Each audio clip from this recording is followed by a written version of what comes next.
This is my life. I made the decision. I close my eyes, I see the vision. With lifestyles, I can have the freedom. This is my life. This is my life. This is your life. You made the decision. You close your eyes. You see the vision. With lifestyles, you can have the freedom. This is your life. This is your life.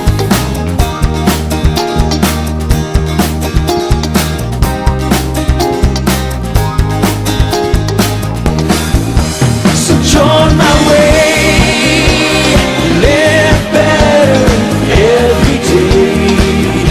So join my way, live better every day. So join my way, live better every day. Live better, live better, live better every day.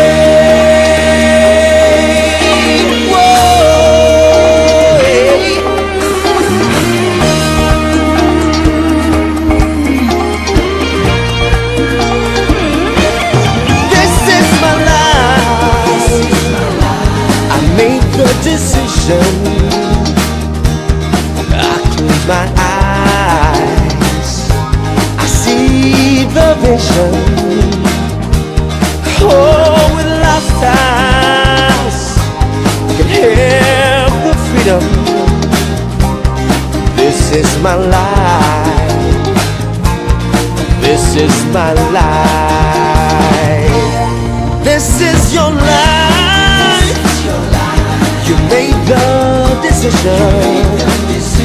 You close your eyes and you see the vision. Ooh, in lifestyles, you can have the freedom.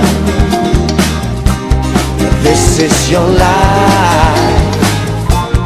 This is your life. So join my way. Live better every day. So join my way. Live better every day. So join my way. Live better every day. Live better, live better, live better every day.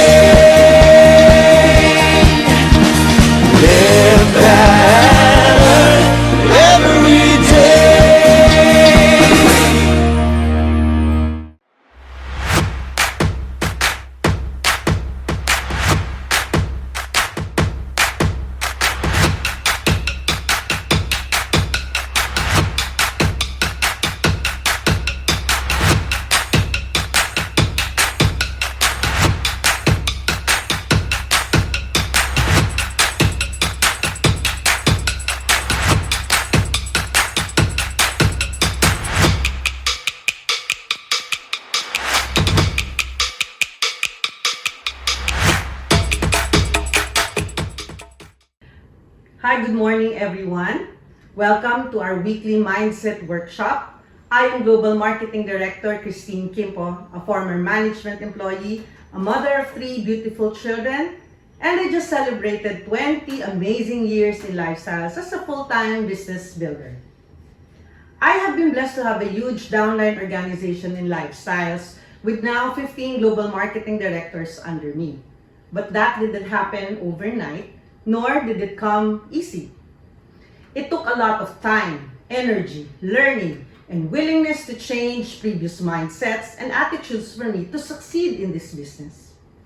I am also most grateful that I belong to a dependable team composed of almost 40 GMDs that are all leaders in their own rights, yet are selfless, considerate, and always happy to contribute whatever they can, be it time, talent, and treasure, and with a common desire to truly help people live better every day. I am honored to journey with you as together we achieve new higher grounds for all our lifestyles businesses. As I have built my career here in Lifestyles, one valuable lesson I learned is that you cannot climb the ladder of success alone.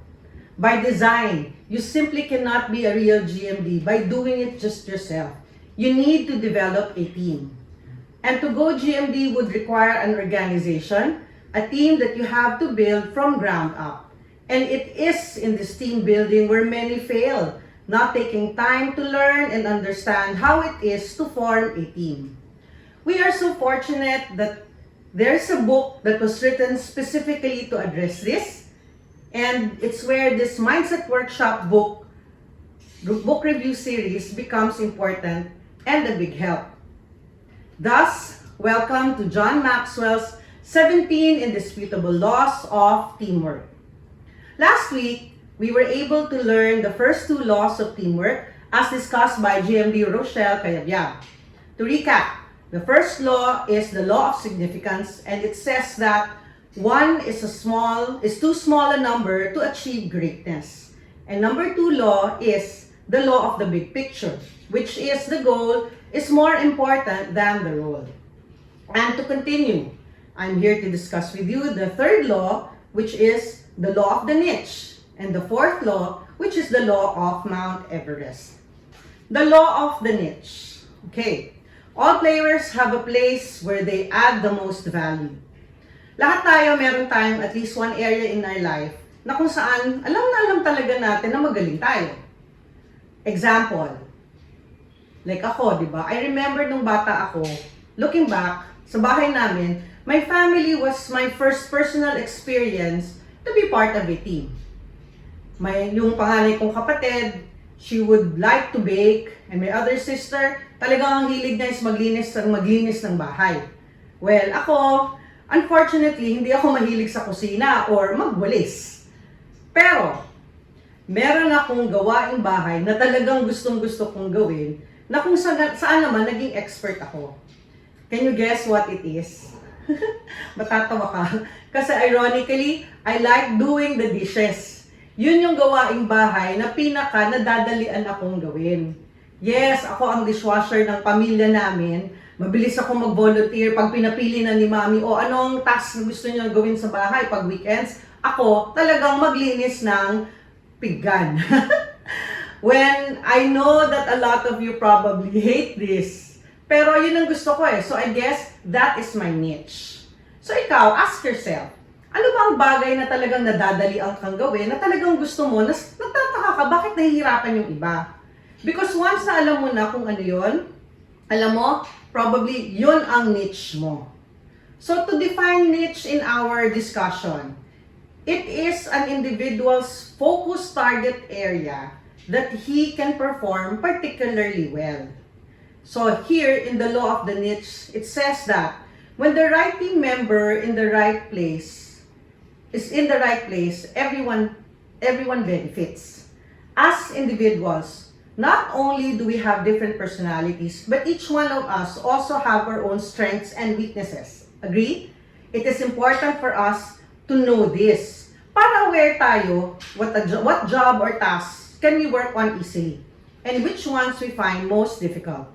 And oftentimes, these are different sets for each individual. Moreover, if we find ourselves in a team, the leader of the team has the responsibility to identify this. Dapat alamin niya ng leader. Because what happens when one or more members are in the wrong position? Number one, the moral spirit of the team tends to slide down. So, humihina, sumasama yung loob, until ayaw na nila mag-work. Then, number two, progress stops. So, ano yun? Although nagtatrabaho pa rin naman sila, pero alam mo yung parang wala namang nangyayari, paikot-ikot lang. Then, number three, Yung competition takes advantage of the team's obvious weaknesses. Kung meron kang kalaban, talo ka na kagad. Kasi nakita na nila yung weakness mo. And number 4, the team fails to realize its potential. Di naaabot yung totoong kakayahan talaga ng team. When people aren't where they do things well, things don't turn out well.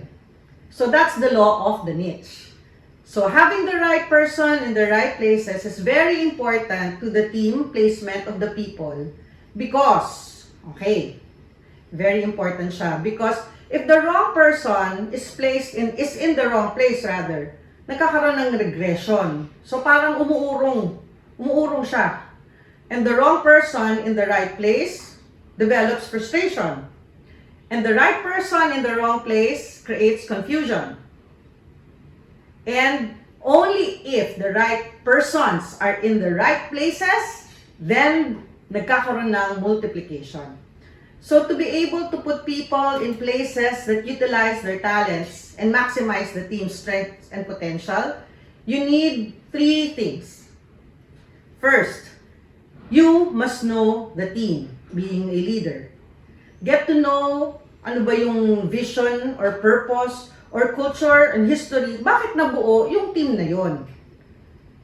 Because only then will you be able to help them take it somewhere. Alamin mo bakit.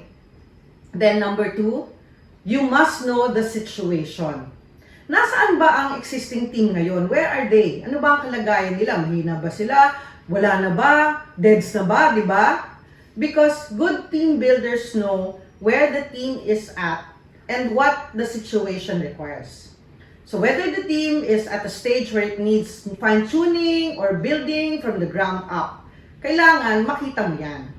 Then number 3, you must know the players. Kilalanin mo isa-isa yung bawat membro ng team because you must know them in depth. Yung more than what they show you, you must really know them as a person. So then evaluate each person's skills, discipline, strengths, emotions, and potentials. Remember, you are most valuable where you add the most value. So to translate, ikaw ay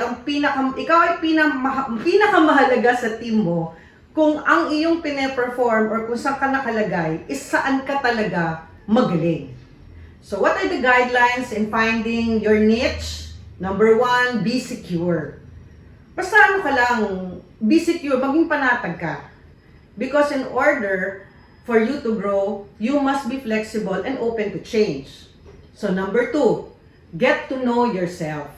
Spend time thinking on and exploring your gifts. See where you're good at.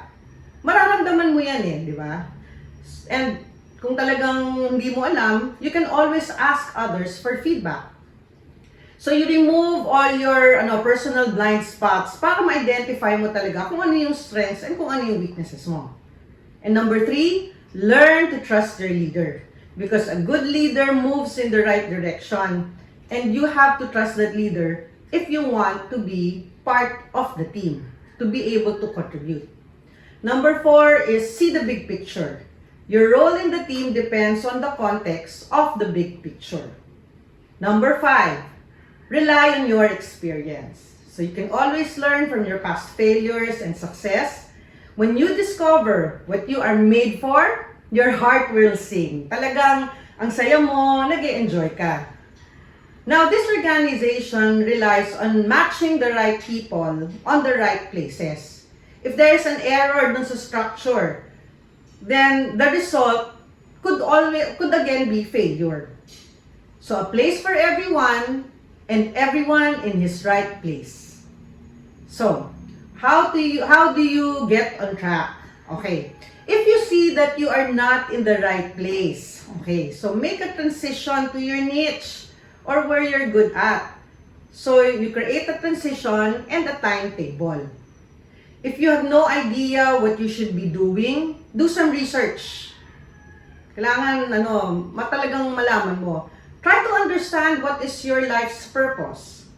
Then try new things and gain experiences. So for leaders, after you know who belongs where, motivate people by stretching them out of their comfort zones. So this is how they will reach fulfillment and understand what they are truly capable of achieving. So to share with you how the law of the niche can be applied in lifestyles, di ba, we have our regular functions that we do as we do our business building, right, distributors? But oftentimes in our own GMD teams, we also have other activities that requires teamwork. We have a lot of distributor-initiated activities like our Virtual Hope, NDSO, and workshops. Plus, we also have GMD group team buildings, local travel incentives as a group, and others. Now, small group trainings and recognition events, we cannot solely rely on our GMD to make things happen. There should be a team to share the different skills and expertise para ma-execute yung event. So, a perfect example was a recently concluded annual national gala. Di ba, we had it online, yun ang ginawa ng corporate. But due to the pandemic, hindi na siya pwedeng maging live event. But because it was our desire for our distributors to experience what's it like to be in the real gala, GMDs organize themselves na magkaroon ng live event sa kanya-kanyang respective teams or sa kanyang iba-ibang venue. Now, at the time, the GMDs were so eager to step up in various roles, like the one in Okada. Alam mo, we didn't even need to have yung events organizer because kami nag-step up kami kung ano yung galing namin, kinontribute na namin kagad. So alam na namin because we've identified what our niche is. So some talagang dali-dali, events coordinating, yun ang kanyang expertise. Yung isa naman sa technical, yung isa naman sa program. We were able to execute it flawlessly. Galing, no? So that is the law of the niche. Moving on to the fourth law, the law of Mount Everest. As the challenge escalates, the need for teamwork elevates. So what is Mount Everest known for? So for those of you who do not know, Mount Everest is the highest point on Earth.